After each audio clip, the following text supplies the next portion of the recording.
সমসাময়িক গুরুত্বপূর্ণ বিষয় নিয়ে এনটিভি নিয়মিত আয়োজন আইএফআইসি ব্যাংক এই সময় সবাইকে স্বাগত জানাচ্ছি। আপনাদের সাথে আছি আমি শারমিন লীনা। দর্শক, আজকের প্রধান শিরোনাম জানিয়ে আমরা আলোচনায় যাব। আজকে প্রধান শিরোনামের মধ্যে অন্যতম একটি শিরোনাম হচ্ছে শেখ হাসিনার একনায়কতান্ত্রিক শাসনামলে দেশের প্রতিটি প্রতিষ্ঠান ধ্বংস হয়েছে, এবং এই কথাটি বলেছেন প্রধান উপদেষ্টা ডক্টর মোহাম্মদ ইউনূস। এবং এর মধ্যে একটি দুঃখজনক ঘটনাও ঘটেছে, সেটি হচ্ছে কয়েকটি ঘটনা। সেটি তার মধ্যে একটি হচ্ছে সচিবালয় জেলা প্রশাসকদের পোস্টিং নিয়ে অসন্তোষ কর্মকর্তাদের মাঝে হাতাহাতির ঘটনা ঘটেছে। এছাড়া আমরা আজকে যেটি দেখেছি সেটি হচ্ছে ঢাকা কলেজ এবং ধানমন্ডি আইডিয়াল শিক্ষার্থীদের মধ্যে সংঘর্ষ হয়েছে এবং আহত হয়েছে ২০ জন, এবং সেখানে কিন্তু সাইনবোর্ড অপসারণ করা হয়েছে। এবং আরেকটি আশা জাগানিয়া খবর হচ্ছে আমাদের স্বরাষ্ট্র উপদেষ্টা তিনি বলেছেন যে ভারতীয় সীমান্তে এবং বাংলাদেশ সীমান্তে যেই একটা আমরা বলা চলে যে একটা অস্থির সময়ের মধ্যে দিয়ে আমরা যাচ্ছি, এবং সেখানে সীমান্ত হত্যা বন্ধের ব্যবস্থা নিতে নির্দেশনা দিয়েছেন স্বরাষ্ট্র উপদেষ্টা। এবং সেই সাথে 14 সেপ্টেম্বর শনিবার অর্থাৎ আমরা জানতে পেরেছি যে ছাত্র আন্দোলনের শহীদদের স্মরণসভা অনুষ্ঠিত হতে যাচ্ছে, এবং সেখানে একটি সমালোচনাও আমরা দেখতে পাচ্ছি সামাজিক যোগাযোগ মাধ্যমে। এসব বিষয় নিয়ে আমরা আজকে আলোচনা করব, এবং এই বিষয় নিয়ে আলোচনা করবার জন্য আজ এনটিভি স্টুডিওতে আমরা 3 জন সম্মানিত অতিথিকে আমন্ত্রণ জানিয়েছি। আমরা তাদের সঙ্গে পরিচিত হতে চাই। আমরা আজকে অনুষ্ঠানে আমন্ত্রণ জানিয়েছি এনটিভি স্টুডিওতে সম্মানিত অতিথি ডক্টর এস.এম. শামীম রেজা, অধ্যাপক, ঢাকা বিশ্ববিদ্যালয়, এবং স্বনির্ভর বিষয়ক সহ সম্পাদক বিএনপির নীলুফার চৌধুরী মনি। আমরা সম্মানিত অতিথি আরেকজনকে দেখতে পাচ্ছি আমাদের স্টুডিওতে, তিনি এসেছেন doctor A K M. Matinur Rahman, dean সামাজিক বিজ্ঞান অনুষদ, ইসলামী বিশ্ববিদ্যালয়, কুষ্টিয়া। আপনাদের 3 জনকেই অসংখ্য ধন্যবাদ আমাদের অনুষ্ঠানে উপস্থিত হওয়ার জন্য, আপনাদের মূল্যবান সময় দেওয়ার জন্য। আমি প্রথমেই চলে যাই লেডিস ফার্স্ট, আমি প্রথমেই চলে যাই নীলুফার চৌধুরী মনি আপনার কাছে। আমরা তো শিরোনাম দেখলাম এবং জেনেছি যে আজকে কিছু দুঃখজনক ঘটনাও ঘটেছে, সংঘর্ষের ঘটনা আমরা জেনেছি সরকারি বিভিন্ন প্রতিষ্ঠান এবং শিক্ষাঙ্গনেও।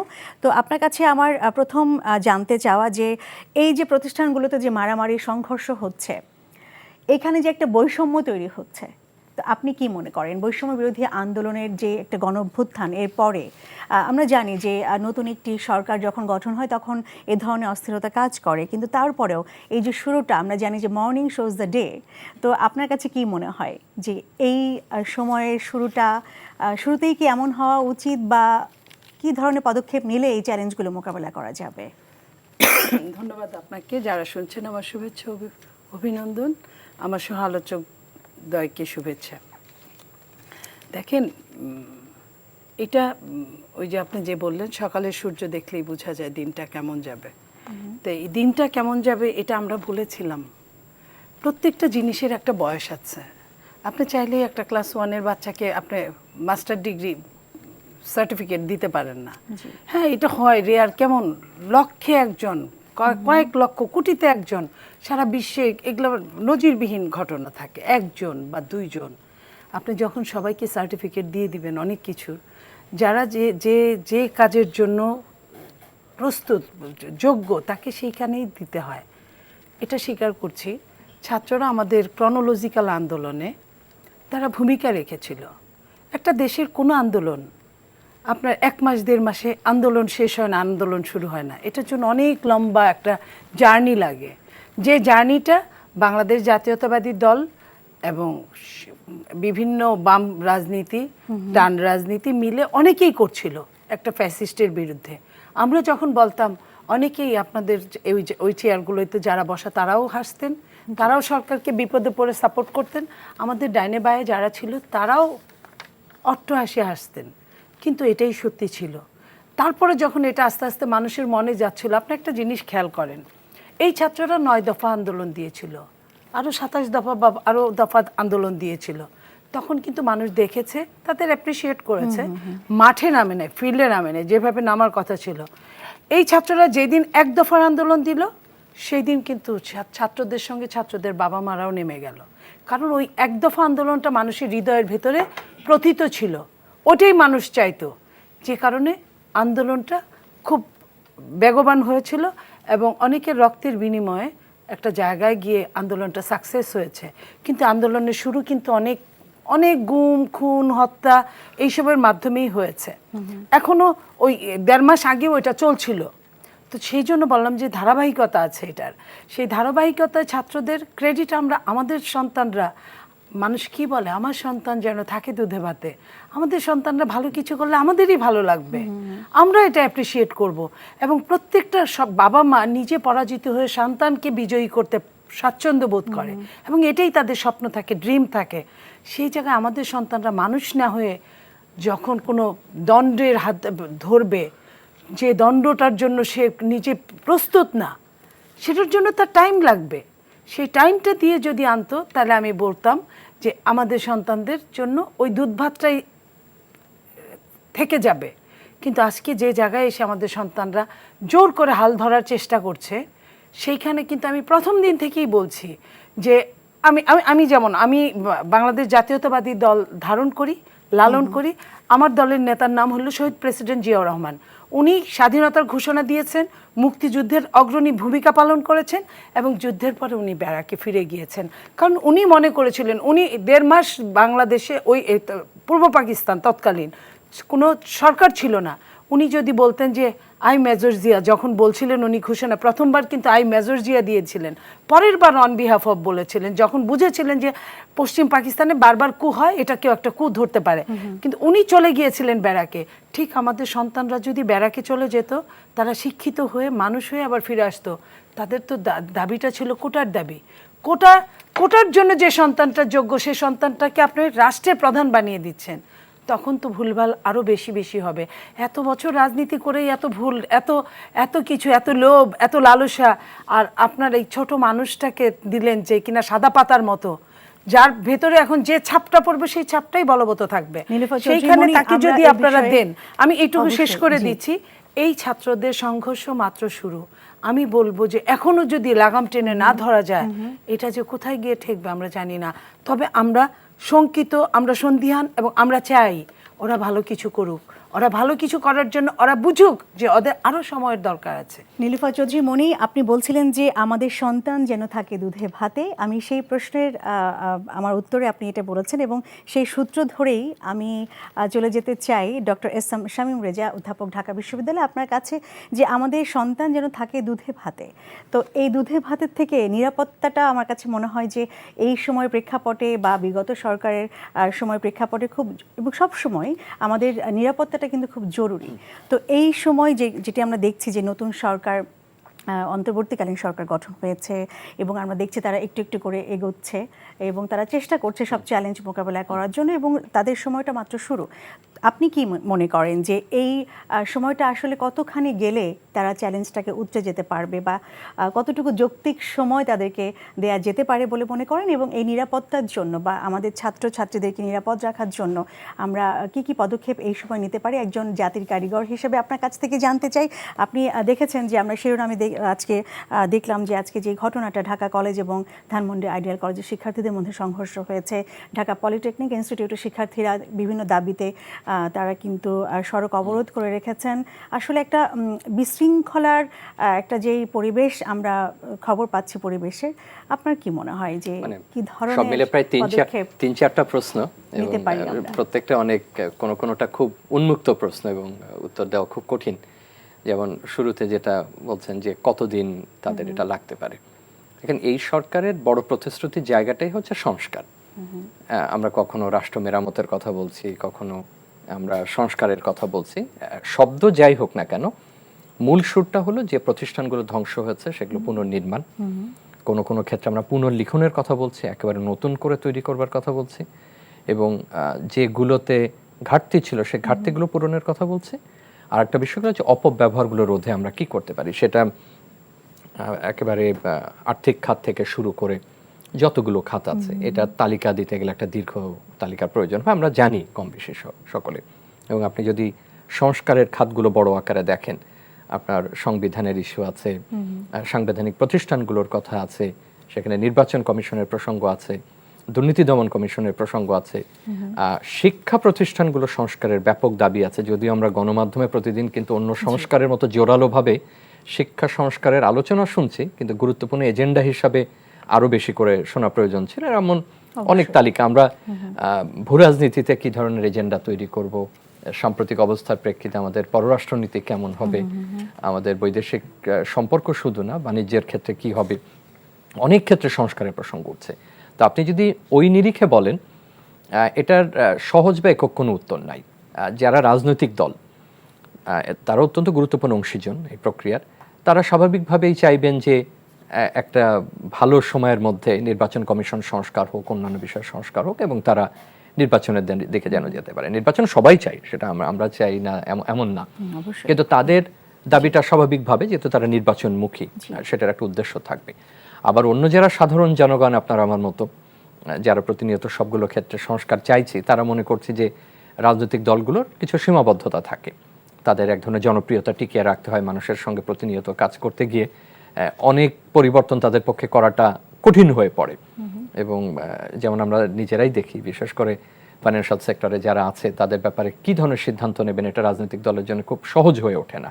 তো আমরা এখন মনে করছি যে অন্তর্বর্তীকালীন সরকার সেক্ষেত্রে যদি রেগুলেটরি ফ্রেমওয়ার্কটা তৈরি করে দেয়, আমাদের জন্য সহজ হয়।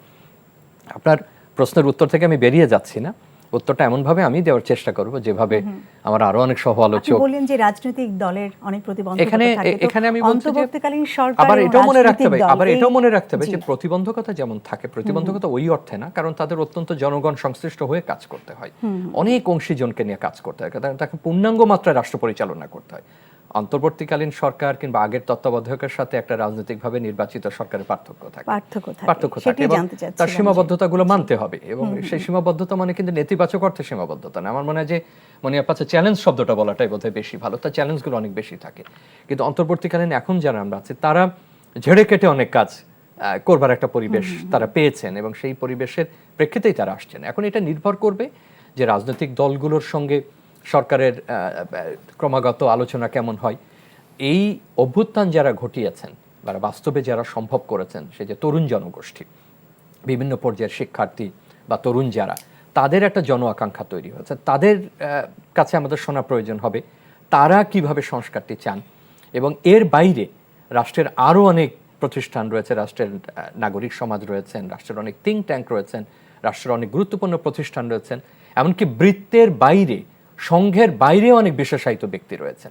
রাষ্ট্রের তাদেরকেও চিহ্নিত করা প্রয়োজন হবে এবং তাদের কাছেও শোনার প্রয়োজন হবে। সবগুলো মিলে সরকার যখন একটা কাঠামো দেবেন সংস্কারের, তখন সম্ভবত আমরা এই উত্তরটা আরো স্পষ্টভাবে দিতে পারবো যে কতটুকু সময় দিলে এই সংস্কারগুলো বাস্তবায়ন করা যেতে পারে। এবং এটাও একই সঙ্গে বলে রাখা ভালো, কিছু সংস্কার চলমান যে কোনো দেশের ক্ষেত্রে, আবার কিছু সংস্কার আছে যে এই মুহূর্তে করা প্রয়োজন। যদি পুনর্লিখনের মতো কথা, ধরুন সংবিধানের যে আলোচনা উঠছে, আপনি পুনর্লিখন করতে গেলে তো আপনাকে লিখতে হবে, আপনার প্রয়োজনে এই মুহূর্তে যদি সুযোগ না থাকলে আপনাকে গণভোটের সম্ভাবনা দেখা দিলেও দিতে পারে, তারপরে আপনি সেটা পুরনোটা বাতিল করে নতুনটাকে এক ধরনের প্রতিস্থাপন করবেন, নতুনটা চালু করবেন, তারপরে আপনি তার ভিত্তিতে সবকিছু সাজাবেন, নির্বাচনের ব্যবস্থা করবেন। এটা সময়ের প্রয়োজন। আবার অনেকগুলো ক্ষেত্রে, আমরা অন্য যেগুলোর ক্ষেত্রে বলছি, তার জন্য হয়তো কাঠামোটা আপনি এখন দাঁড় করাতে পারেন, কাঠামোর কিছু কাজ আপনি বাস্তবায়ন শুরু করলেন, বাকি কর্মকৌশলগুলো থাকলে পরবর্তী রাজনৈতিক সরকার এটা বাস্তবায়ন করবে। কিন্তু রাজনৈতিক সরকারের কাছ থেকেও সেক্ষেত্রে প্রতিশ্রুতি আদায়ের প্রয়োজন হবে। সুতরাং দুটো কাজের উপর নির্ভর করছে যে আপনি আসলে কতটুকু সময় এই সরকারকে দেবেন এবং কতটুকু সময় তার প্রয়োজন হবে। আর খুব দ্রুত আপনি যে প্রসঙ্গটা বলেছেন, এই মুহূর্তে যদি বলেন অন্তর্বর্তীকালীন সরকারের, আমরা 1 মাস পার করেছি, নিঃসন্দেহে তার অত্যন্ত বড় চ্যালেঞ্জের একটা আইন শৃঙ্খলাকে স্বাভাবিক অবস্থায় আনা। এখনো পুলিশ বাহিনীর যোগদান করেননি সবাই। আমাদের যে পরিমাণ আইন শৃঙ্খলা রক্ষাকারী বাহিনীর প্রয়োজন এবং যারা যোগদান করেছেন, এই তুলনায় কিছুই না।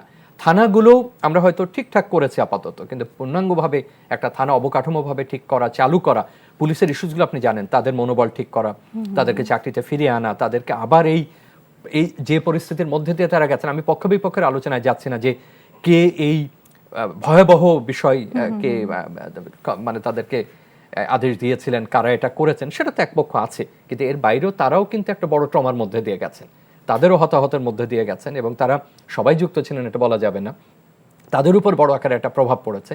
সেই প্রভাব থেকে তাদের বের করে এনে স্বাভাবিক অবস্থা তৈরি করতে সময় লাগবে। আপনি বড় একটা পরিবর্তন করেছেন, এবং দীর্ঘদিনের আপনার যে দাবিগুলো ছিল, সেই দাবি পেশাজীবীদের মধ্যে ছিল, আইন শৃঙ্খলা রক্ষাকারী বাহিনীদের একদম আনসার পর্যন্ত আপনি যদি ধরেন, সে দাবিগুলো এখন সামনে আসছে, সেখানেও একটা বিশৃঙ্খল অবস্থা তৈরি হচ্ছে। তো এইটা নিঃসন্দেহে এই মুহূর্তে সরকারের অন্যতম বৃহত্তম চ্যালেঞ্জ, এবং তার সাথে অর্থখাত সবাই আমরা জানি যে ব্যাংকগুলোর অবস্থা আমাদের কাছে হ্যাঁ। স্পষ্ট হতে শুরু করছে। আর শেষ যে প্রশ্নটা আপনি করেছেন যে শিক্ষার্থীদের প্রসঙ্গে, দেখেন আমি এইভাবে ব্যাপারটা দেখব যে প্রতিবাদ করার তো আপনার সুযোগ ছিল না, এই দাবিটাই তো বারবার বলেছে যে আপনি আমাকে কেবল পেটে ভাতে রাখলেই হবে না, আমাকে বলতে দিতে হবে। আপনি আমাকে ভাত দিলেন, রুটি দিলেন, কিন্তু আমাকে বলতে দিলেন না। আমরা এই দেশ বা এই বাংলাদেশ তো আমরা চাইনি।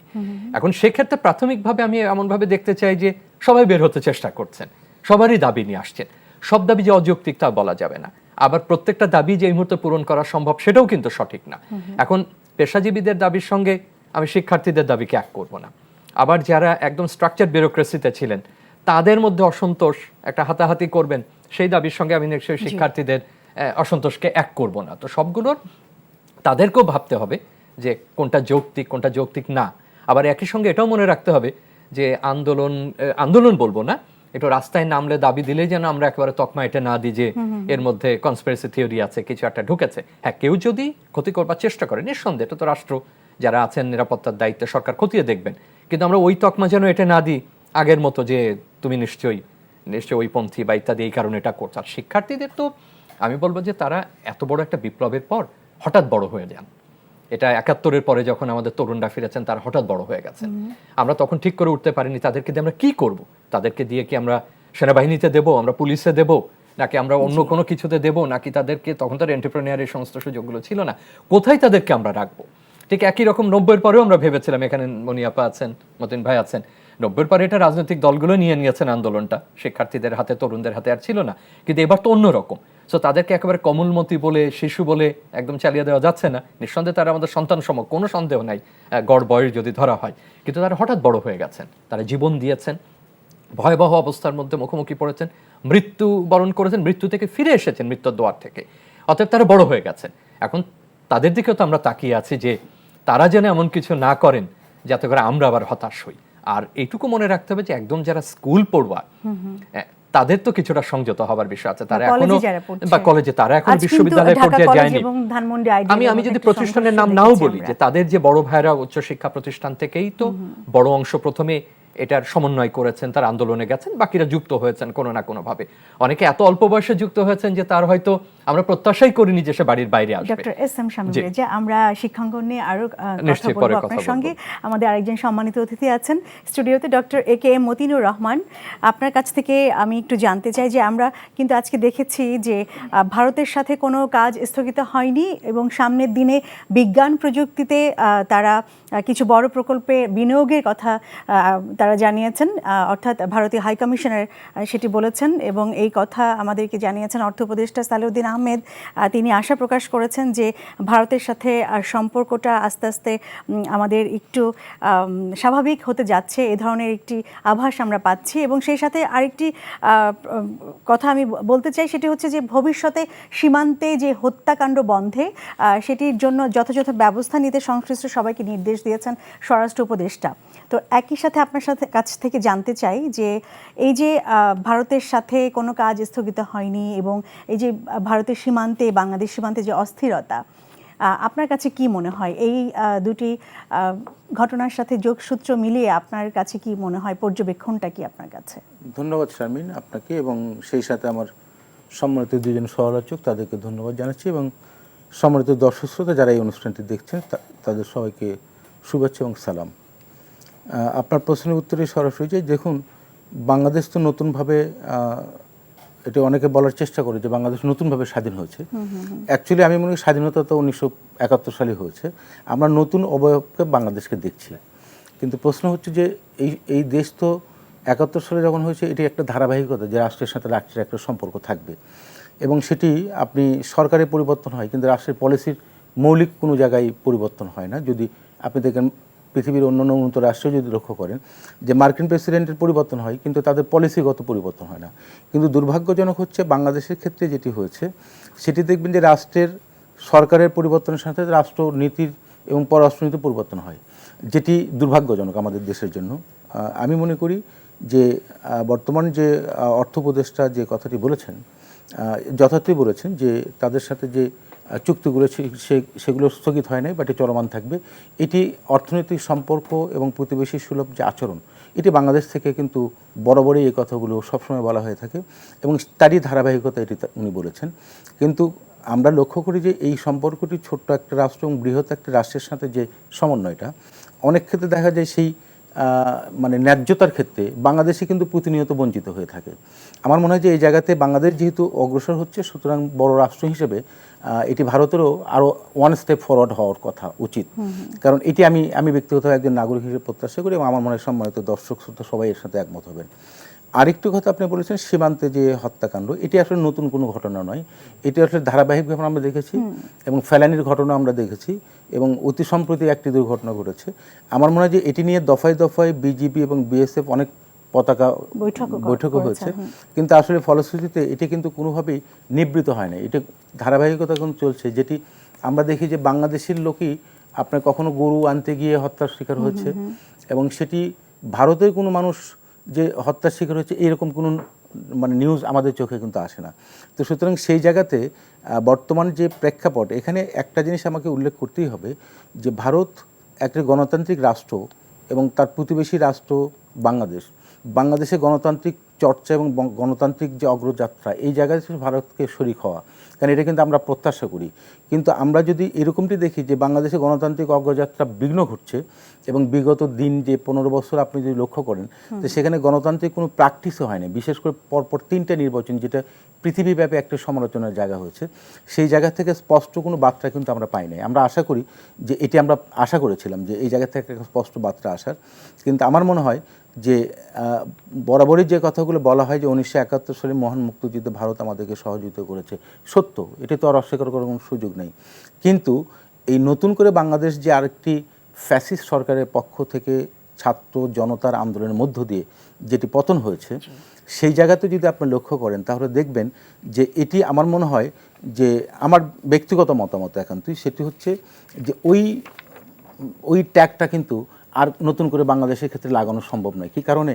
কারণ এটি তো সত্য যে নতুন বাংলাদেশ আরেকটি অগ্রযাত্রায় গিয়েছে এবং সেখানে প্রায় সরকারি হিসেবে বলা হচ্ছে 600-র অধিক মানে শহীদ হয়েছেন এই বিপ্লবে এবং এই সংখ্যাটা কিন্তু হাজারের ওপরে। এখন সুনির্দিষ্টভাবে এখনও সেই তথ্যগুলো আসে নাই।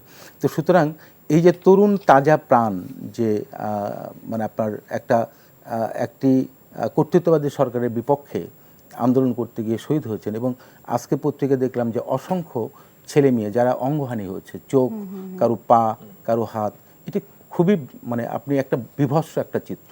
এবং সেটা কিন্তু 71 সালে মুক্তিযুদ্ধে যেরকম পাকিস্তানি বাহিনীর সাথে যুদ্ধ হয়েছে, আর এটি কিন্তু বাংলাদেশের রাষ্ট্রের সাথে, রাষ্ট্র ব্যবস্থার সাথে কিন্তু বাংলাদেশের নাগরিকের যুদ্ধ হয়েছে।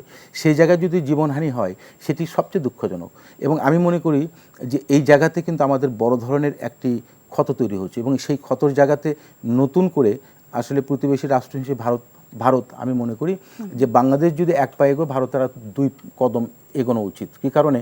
এই বাংলাদেশে যদি স্থিতিশীলতা তৈরি হয় সেটা ভারতের জন্য নিঃসন্দেহে পজিটিভ একটা দিক। আর সীমান্তের ক্ষেত্রে আমি মনে করি যে এই কৌশলগত দিক থেকে বিগত দিনে যদি আমরা লক্ষ্য করি, এটা হয়তো বিভিন্ন সময় আমরা এটার মিটিং, সভা, সেমিনার অথবা পতাকা মিটিং আমরা দেখেছি, কিন্তু বর্তমান যে অন্তর্বর্তীকালীন সরকার রয়েছেন এটি কিন্তু গণবিপ্লবের মধ্য দিয়ে একটি বড় অংশের জীবন বিসর্জনের মধ্য দিয়ে তারা আসছেন। তো সুতরাং তাদের কিন্তু একটা দায়বদ্ধতা রয়েছে যে এই জায়গাতে তারা কি করবেন এবং আমার বিশ্বাস যারা এই জায়গাতে দায়িত্ব পালন করছেন তাদের প্রতি আমার ব্যক্তিগত একটি অগাধ বিশ্বাস এবং আস্থা রয়েছে। তারা স্ব জায়গায় তারা যথেষ্ট অভিজ্ঞ এবং তারা বলা যায় যে এই জায়গাতে তাদের একটা অ্যাকসেপ্টেন্স রয়েছে। তো সুতরাং আমি মনে করি যে এবং আমাদের যিনি প্রধান উপদেষ্টা তার তো একটা বিশ্বব্যাপী গ্রহণযোগ্যতা রয়েছে এবং যারা উপদেষ্টা মণ্ডলীতে রয়েছেন তাদেরও রয়েছে। তো সুতরাং সেই জায়গাতে এই সীমান্ত হত্যা বন্ধ এবং সীমান্তের যে বিশৃঙ্খলা এটি মনে হয় এই সরকার আরও বেশি, যেটি নিরাপত্তার একটা বড় অংশী এবং জাতীয় নিরাপত্তার ক্ষেত্রে একটা গুরুত্বপূর্ণ ইস্যু। আমি এখানে একটা ব্যক্তিগতভাবে একটা প্রস্তাব করতে চাই আজকের এই সভায়, সেটি হচ্ছে আপনি লক্ষ্য করবেন পৃথিবীর অনেক দেশে আছে যাদের বয়স 18 পূর্ণ হওয়ার পর তাদেরকে কিন্তু সামরিক প্রশিক্ষণ দেওয়া হয়। আপনি কোরিয়াতে যদি তাকান তাহলে কোরিয়ার যারা 18 বছর পূর্ণ হচ্ছে তাদেরকে সামরিক প্রশিক্ষণ দেওয়া হয়।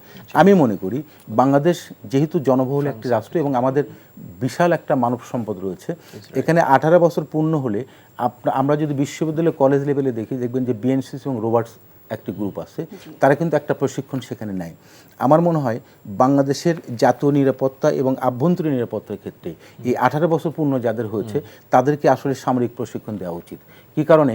কারণ আমরা এই সীমান্তের যে ঘটনা প্রবাহগুলো, আপনি প্রশিক্ষিত বাহিনী আমাদের থাকবে, কিন্তু এর পাশাপাশি নাগরিক হিসেবে তরুণ যারা, তাদেরকেও প্রশিক্ষণ দেওয়ানো উচিত, যেটা অপরাপর অনেকগুলো রাষ্ট্রে কিন্তু এই ব্যবস্থাগুলো নেওয়া হয়েছে। আমার ধারণা বর্তমান যে অন্তর্বর্তীকালীন সরকার এবং ভবিষ্যতে যারা রাজনৈতিক রাষ্ট্র ক্ষমতায় যারা আসবেন, তাদের এই জিনিসটি দৃষ্টি দেওয়া উচিত বলে আমি ব্যক্তিগত মনে করি। তাহলে হবে কি, আমি যখন প্রশিক্ষিত থাকব তখন কিন্তু আমি একটা সেলফ ডিফেন্স নিতে পারবো। তার মানে আমি এক ধাপ, ওয়ান স্টেপ ফরওয়ার্ড, এটি একটা জিনিস। এবং ফলে আপনার জাতীয় নিরাপত্তা আভ্যন্তরীণভাবে যদি আপনি শক্তিশালী হন, তাহলে আপনি বাহির থেকে কিন্তু সহসাই কোনো রাষ্ট্রের উপরে কিন্তু হস্তক্ষেপ করা অতটা সহজ নয়, যেটিকে আমরা বলি ডোমেস্টিক যে সিকিউরিটি অথবা সভরেন্টির একটা পার্ট যদি আমরা মনে করি, তখন আমি নিজের ভেতরে যদি শৃঙ্খলা আমার মধ্যে থাকে, তাহলে অটোমেটিক্যালি বাহির থেকে কিন্তু আমার ভেতরে এই জিনিসগুলো খুব বেশি মানে কি বলা যায়, আপনার নেগেটিভলি নেওয়ার সুযোগ নাই। আরেকটা জিনিস এখানে বলা খুবই প্রাসঙ্গিক, একটা জিনিস একটু অনুমতি মতন ভাই, যে আপনি যদি জাতীয় নিরাপত্তা নিরিখে প্রস্তাব দিচ্ছেন, কিন্তু ওই যেহেতু ক্যাম্পাসের একটু আলোচনা উঠছিল, আমার খুব দ্রুত মনে হলো, যদি এটা খুব মাইক্রো লেভেলে, এই যে যারা এই ধরনের প্রশিক্ষণ নেন বিএনসিসি কিংবা স্কাউটসের যারা আছেন, রোভার স্কাউটসের, দীর্ঘদিন ধরে ক্যাম্পাসে একসময় ক্যাম্পাস পুলিশের কথা বলা হতো, এবং আমরা কিন্তু এটা বাস্তবায়ন করতে পারিনি কোথাও।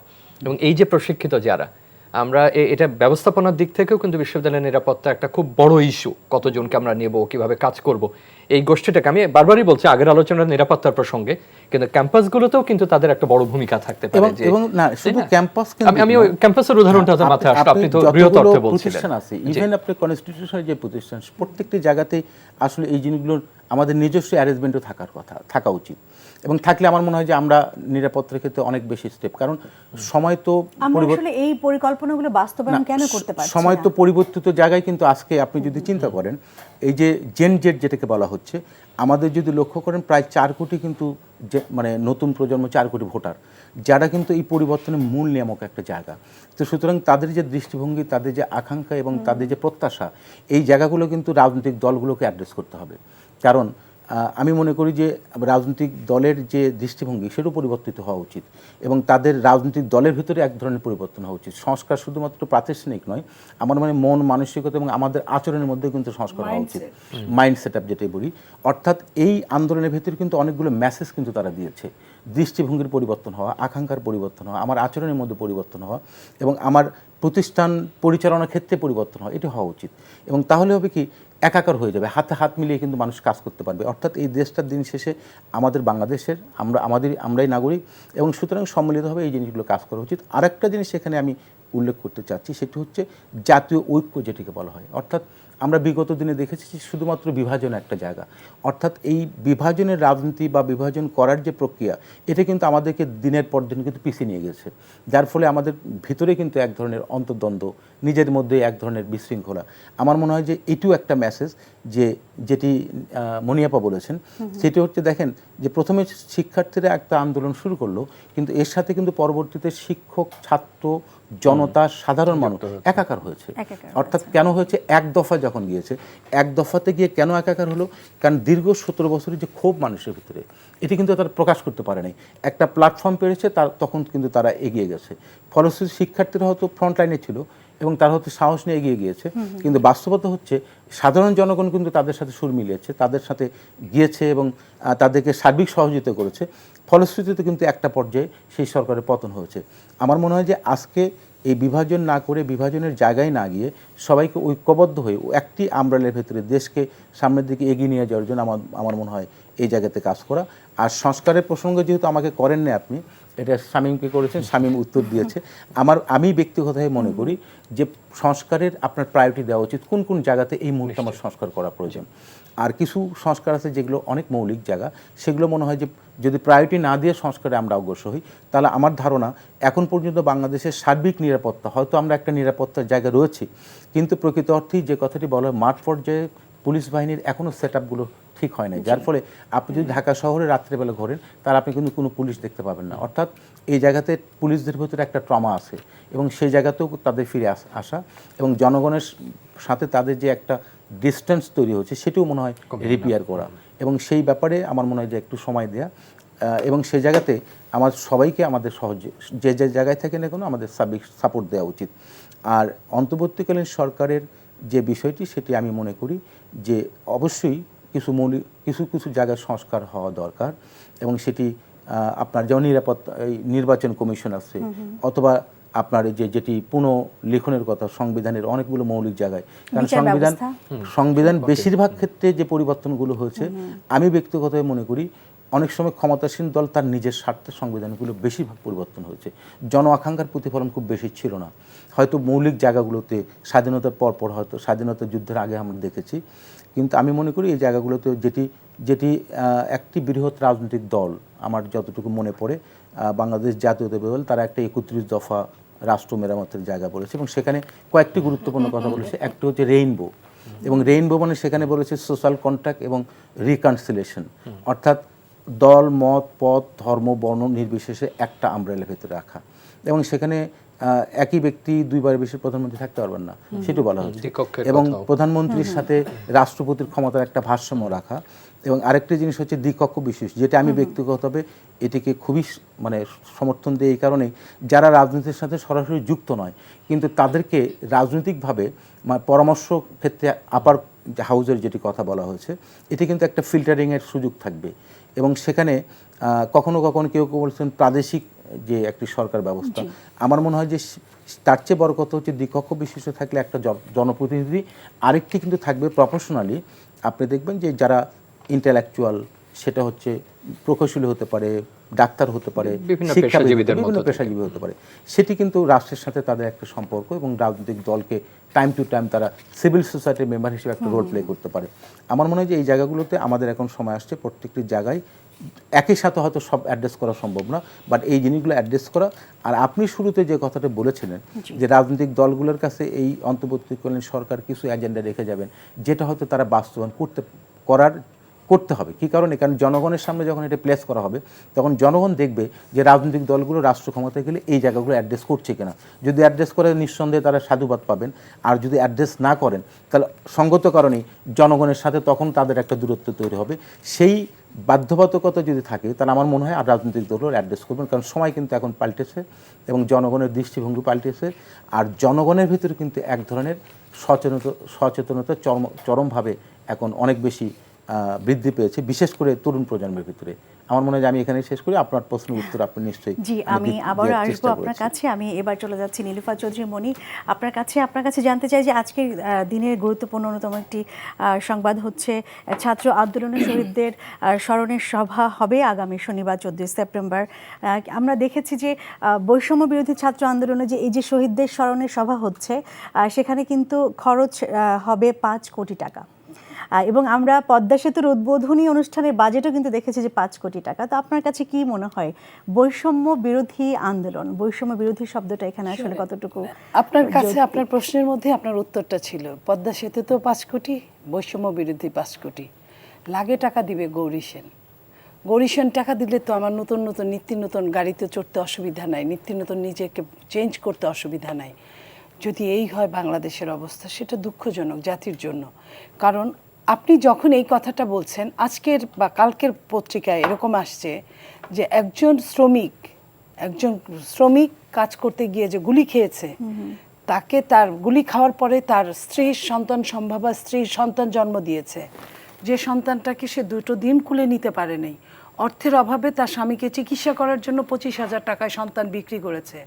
আজকে 1 মাস 2-3 দিন 5 দিন হয়ে গেছে আমাদের যুদ্ধের অবসানের।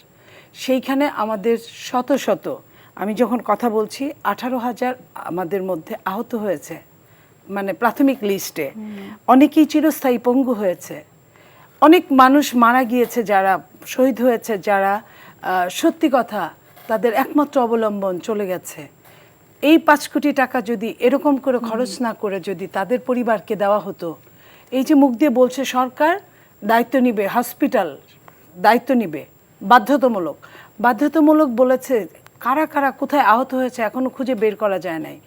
আমরা কিছু করতে গেলে এই আমাদের সন্তানরাই বলে যে কি রক্ত শুকায় নাই, এখনই এই অবস্থা। আমি যদি তাদের কথাটাই তাদেরকে ফেরত দেই যে এখনো তো শহীদদের রক্তটাই শুকায় নাই, ঘা এখনো চিটচিট করছে, হাড্ডিগুলো যেটা লোহা দিয়ে আটকে রাখছে সেটা এখনো খোলা হয় নাই লোহাটা, আরও হয়তো 2, 4, 6 মাস, 1 বছর, 2 বছর যাবে। কেউ চিরস্থায়ী পঙ্গু হয়েছে, স্টিল দিয়ে তার পাটাকে বেঁধে রেখেছে, স্টিল দিয়ে তার হাতটাকে বেঁধে রেখেছে। অনেকেই আছে চোখে দেখে না। এই যে পঙ্গু অসহায় মানুষগুলোর কথা, আজকে যারা যারা ক্ষমতার স্বাদ পাচ্ছে, ক্ষমতায় থেকে বা না থেকে, এই ক্ষমতা কিন্তু ভীষণ ক্ষণস্থায়ী। পার্মানেন্ট যারা ভোটে পাশ করে তাদের ক্ষমতা ক্ষণস্থায়ী। আমরা বুঝি না, এটাই সমস্যা। এই যে এত টাকা যে লুটপাট করেছে আওয়ামী লীগ, কোথায় রেখেছে? সব তো রেখে যেতেই হলো, ভোগ করতে পারলো না নিজের জীবন নিয়ে। আমি আজকে যদি শামসুদ্দিন মানিকের দিকে তাকাই, কিংবা আমি যদি কি পান্না, ইসাক আলী খান পান্না, অত আওয়ামী লীগের মধ্যে অত খারাপ হয়তো ইসাক আলী খান পান্না ছিল না, আমরা ইউনিভার্সিটিতেও পেয়েছি। অত আমি সত্যকে সত্য বলি, কিন্তু তার দেখেন চলে যাওয়াটা পৃথিবী ছেড়ে ভীষণ করুণ। শুনি যে 2 লাখ কোটি, 2 লাখ ডলার তার সাথে ছিল। 2 লাখ ডলার মানে 2 কোটি ডলার, সরি, 2 কোটি ডলার মানে 260 কোটি টাকা। তো এই যে মানুষের কি হয় এই টাকা পয়সা দিয়ে? আজকে যারা এই 5 কোটি টাকা খরচ করছে তারা কিন্তু প্রত্যেকেই মধ্যবিত্ত বা নিম্ন মধ্যবিত্ত ঘর থেকেই আসছে। 5 কোটি টাকা দিয়ে কি হয় তারা কিন্তু ভালো করে জানে।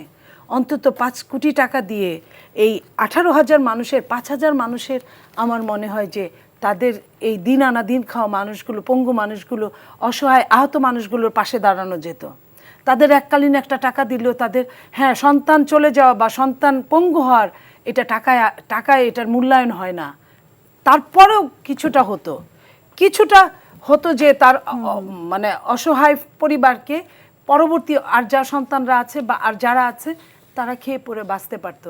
সেটা না করে আমি পদ্মা সেতুর সাথে তুলনা করা যায় বলেই তো আপনি তুলনা করলেন বা কেউ তুলনা করলো। এই জায়গাটা ভীষণ সেনসিটিভ। আমি বলতে চাই আমাদের যারা উপদেষ্টা তারা কিন্তু একদম ধোয়া তুলসী পাতা না, ফেরেস্তা না, মানুষ, ভুল শুদ্ধ হবে। কিন্তু আমরা যদি শুদ্ধগুলোকে ফলো করি তাহলে কিন্তু ভুলগুলোকে আমরা এড়িয়ে চলতে পারি। সেই ভুলগুলোকে এড়িয়ে চলার জন্য আমরা এই যে গতকালকেই মনে হয় দেখলাম যে একটা কমিটি হয়েছে তাদের। আমরা কিন্তু এরকম কমিটি এর আগে বিগত দিনেও দেখেছি। এই যে জাতীয় নাগরিক কমিটি, নাগরিক মানে কি? সিটিজেন। আর ইন্টারনেট নাগরিক মানে কি? নেটিজেন, আমার যদি ভুল না হয়। তো সেইখানে এই যে কমিটি হয়েছে, কমিটি সম্ভবত 25 সদস্য বিশিষ্ট হয়েছে, 50 সদস্য বিশিষ্ট। 50 সদস্য বিশিষ্টর মধ্যে আপনি দেখেন তো কয়জন পঙ্গু আছে যারা এই যে এই যুদ্ধের সময় পঙ্গুত্ব বরণ করলেন, কয়জনের নাম আছে, কয়জন আহত আছে, সব কিন্তু চাকচিক্যওয়ালারা আছে। তাহলে কি হবে? এটার ফিউচারটা কি? এটা কিন্তু কমিটি, কিন্তু দেখেন পৃথিবীতে এরকম কি প্রত্যেকেই যারা পড়ে যাবে। এই যে যেমন আমরা মুক্তিযুদ্ধকে ব্যবহার করতাম কারণে অকারণে, চেতনা। মুক্তিযুদ্ধের যারা অরিজিনাল মুক্তিযোদ্ধা তারা কিন্তু রিক্সা চালিয়ে খেত, তারা কিন্তু ভাত না পেয়ে চলতো, তারা কিন্তু সন্তানদের পড়াতে পারতো না। অথচ মুক্তিযোদ্ধার কোটা নিয়ে কিন্তু দেশটা, আপনি বললেন যে স্বাধীন হলো বা দ্বিতীয়বার স্বাধীন হলো, আমরা বললাম কোটা নিয়ে। এই কোটায় যখন কোটাটা ছিল তখনই কয়জন মুক্তিযোদ্ধার, অরিজিনাল মুক্তিযোদ্ধার সন্তানরা এখানে মর্যাদা পেয়েছে? পায় নাই। যত ডুপ্লিকেট মুক্তিযোদ্ধারা এখানে এসে বাসা বেঁধেছে। যেদিন সেই মুক্তিযুদ্ধের সময় যার বয়স 1 বছর ছিল, যার জন্ম হয়েছিল, সেও মুক্তিযোদ্ধার কোটায় চাকরি নিয়েছে, সে মুক্তিযোদ্ধা বলে। তো এই যে চেতনা বিক্রি করে খেতে আবারও আরেকটা চেতনা বিক্রি হোক, এটা আমরা চাই না। আমি আবারও বলছি, আমি এদেরকে ভীষণ ভালোবাসি, কারণ এরা আমাদের সন্তান। এরা ভুল পথে যাক, আমরা তাহলে কেন অগ্রজ আছি? অগ্রজদের কাজ কি? মানুষের সব কিছুই কিন্তু, মানুষ বয়স হয়ে যায়, মানুষের শারীরিক সক্ষমতা কমে যায়, কিন্তু মানুষের বুদ্ধিবৃত্তিটা কিন্তু অন্য কোনো সমস্যা না হলে কমে না। অভিজ্ঞতা কিন্তু অভিজ্ঞতা পৃথিবীর সব কিছু কেনাবেচা করা যায়, অভিজ্ঞতাটা কেনাবেচা করা যায় না। সেই অভিজ্ঞতাটা যদি নিত বুদ্ধিমানদের, বয়োজ্যেষ্ঠদের। তো এই যে রবীন্দ্রনাথ একটা কবিতা বলছে, ওরে নবীন ওরে আমার কাঁচা। তো এই যে নবীনেরও দরকার আছে, প্রবীণেরও দরকার আছে। প্রবীণের বুদ্ধি, নবীনের পরিশ্রম, দুটো একখানে করলে দেশটাকে অনেক দূর এগিয়ে নিয়ে যায়। যদি নিত বড়দের কাছ থেকে। এখানে তো প্রধান উপদেষ্টা ডক্টর মোহাম্মদ ইউনূস আছেন, তাদের উপদেষ্টা কমিটিতে কিন্তু অনেকেই আছেন অভিজ্ঞ লোক। তো আপনার কি মনে হচ্ছে যে তারা তাদের কাছ থেকে পরামর্শ নেন? আপনি যে কথাটা বলেছেন এটা ভীষণ একটা ইম্পর্টেন্ট কথা বলেছেন। সবকিছুর ওই যে আপনি ওই লাইনটা বাদ দিয়েছেন, ওই শব্দটা, যে অভিজ্ঞতার একটা ব্যাপার আছে। এখন একজন ব্যাংকার, খুব ভালো ব্যাংকার, কিন্তু সে খুব ভালো যে সমাজবিদ হবে এমন কোনো কথা না, খুব ভালো সমাজবিদ সে যে খুব ভালো রাষ্ট্রবিজ্ঞানী হবে এমন কোনো কথা না, খুব ভালো রাষ্ট্রবিজ্ঞানী যাকে বিজ্ঞান বলা হয় সে যে খুব ভালো সায়েন্টিস্ট হবে এমন কোনো কথা না। ডক্টর ইউনূসের অনেক গুণ আছে, অনেক রকম পুরস্কার আছে তার ঝুলিতে, কিন্তু রাষ্ট্র পরিচালনার একটা ব্যাপার থাকে, ওটা অভিজ্ঞতায় কাজ করে, যে কারণে ওই ভালো একজন ভালো মানুষের চেয়ে, ভালো একজন শামীমের চেয়ে একজন চোর কিন্তু এমপি অনেক সময় কাজে দেয়। কারণ ওই চোর এমপি জানে যে, সরি আমি এই খারাপ শব্দটা ব্যবহার করার জন্য, কারণ আমি একসময় এমপি ছিলাম, তো ওই চোর এমপিটা জানে যে কোন খাত থেকে কত নিয়ে কোন খাতে আবার কোনটা জমা দিলে কি কি কি করা যায়। এই যে জেনে জেনে 5 বছরের অভিজ্ঞতা, 10 বছরের অভিজ্ঞতাকে আপনি চাইলেই ফেলে দিতে পারবেন না। যে কারণে আমি বলবো যে এদের সবখানে প্রয়োজন আছে, কিন্তু সবখানে একজন করে সিনিয়রের সঙ্গে তাদের অনেক দিন কাজ করতে হবে। সবার আগে শিক্ষার জ্ঞানের কোনো বিকল্প নাই। এটা তো তাহলে হীরক রাজার দেশ হয়ে যাবে যদি আপনি জ্ঞানবিহীন যদি আপনি রাষ্ট্র চালনা করেন। আপনাকে অবশ্যই জ্ঞানটাকে নিতে হবে। এই জ্ঞান মানে আমি শোনেন, সরি টু সে, যারা আপনার আদালতের সামনে ট্রেনে বাসে ট্যাবলেট বিক্রি করে তারা কিন্তু অনেক নেতাদের চেয়ে ভালো ভালো বক্তৃতা দিতে পারে, আমার যদি ভুল না হয়। অনেক বিশ্ববিদ্যালয়ের শিক্ষকের চেয়ে ভালো ভালো বক্তৃতা দিতে পারে, কিন্তু তার মানে কি শিক্ষক হতে পারে? তার মানে কি সে নেতা হতে পারে? এখন আপনার নেতা হতে গেলে কি কি লাগবে এটা সবচেয়ে দরকার। আমি চাই না ভবিষ্যতে অতীতের মতো কোনো কিংস পার্টির জন্ম হোক, আমি চাই পার্টির জন্ম হোক। অনেকগুলো পার্টি থাকলে গণতন্ত্র সেখানে সমুন্নত থাকে, উন্নত থাকে, প্রস্ফুটিত হয়, সেইখানে গণতান্ত্রিক একটা ভাবধারা ভাবগাম্ভীর্য বজায় থাকে। সেইখানে আমার ভোটটা আমি দিব, যাকে খুশি তাকে দিব, এই কথাটা বলে প্রত্যেকটা জনগণ, সিটিজেন, নট নেটিজেন, সিটিজেনরা তার ভোটটা দেওয়ার জন্য সাত সকালে ঘুম থেকে উঠে লাইনে দাঁড়াতে পারে, অকপটে লজ্জাহীনভাবে নিজের ভোটটা দিয়ে খুব বিগলিত হাসিতে বলতে পারে, হ্যাঁ আমি আমার ম্যান্ডেটটা দিয়েছি। আমরা এমন একটা বাংলাদেশ চাই। এমন একটা বাংলাদেশ চাওয়ার জন্য আমরা অনেক দাঁড়ে দাঁড়ে ঘুরেছি, কিন্তু আমাদের প্রত্যেকটা দাড়ি বিভিন্নভাবে প্রতিঘাত হয়েছে। আজকে ধরেন আমাদের নেটিজনরা অনেকেই সুন্দর কথা বলেন, তারা অনেকেই বলেন আমাদের নেতা তারেক রহমান সাহেব, উনি নাকি তাদের মুখের কথা উনি বিভিন্ন জায়গায় বলছেন। আমি এই কথাটা গতকালকেও বলেছি, আজকেও বলেছি, নেতাদের কাছ থেকে কিন্তু অনেক কিছু শেখার থাকে। আমাদের নেতা জনাব তারেক রহমান সাহেব গত 1 বছর আগে উনি আপনার 13ই জুন 23 সালে, 1.5 বছর আগে, প্রায় 13ই জুলাই 23 সালে আপনি যে এই যে রাষ্ট্র কাঠামো মেরামতের 31 দফাটা বলেছেন, এই কথাগুলোর বাইরে কোনো সভ্য জগতের সভ্য কথাই হতে পারে না, যে যত রাজনীতি করুক এর ভেতরেই থাকতে হবে। তাহলে এখন যদি ওই কথাটা রিপিটেশন হয় আমাদের ভালো লাগবে, আমাদের সন্তানরা ওই কথাগুলো বলুক, ওই কথা মতো কাজ করুক, ক্ষমতায় যেই যাক না কেন সেইভাবে কাজ করলে দেশের জন্য মঙ্গল বয়ে আনবে। অবশ্যই এটা যদি বলে যে কথা চুরি হয়েছে, এটা খুব দুঃখজনক জাতির জন্য। রাজনীতি করতে গেলে সম্মান দিতে হবে, সম্মান পেতে গেলে সম্মান দিতে হয়। Doctor S M Shamim Reza এবং doctor A K M Matinur Rahman, আপনাদের দুজনের কাছে ছোট্ট করে জানতে চাইবো। আমি প্রথমেই, আমাদের হাতের সময় খুবই কম, আমি প্রথমেই doctor S M Shamim Reza এক লাইনে আমি আপনার কাছ থেকে জানতে চাই, এই যে অভিজ্ঞতার আলোকে নীলুফা চৌধুরী মনি বললেন যে অভিজ্ঞতার আলোকে যে আমাদের শিক্ষা নিতে হবে, কিন্তু আজকে কিন্তু আমরা কয়েক জায়গায় দেখেছি যে এমডি নিয়োগের জেরে তিতাস গ্যাস এবং পেট্রো বাংলা কর্মকর্তাদের মধ্যে, কর্মচারীদের মধ্যে সংঘর্ষ হয়েছে এবং সচিবালয় জেলা প্রশাসকদের পোস্টিং নিয়ে আসলে অসন্তোষে কর্মকর্তাদের মাঝে সংঘর্ষ হয়েছে।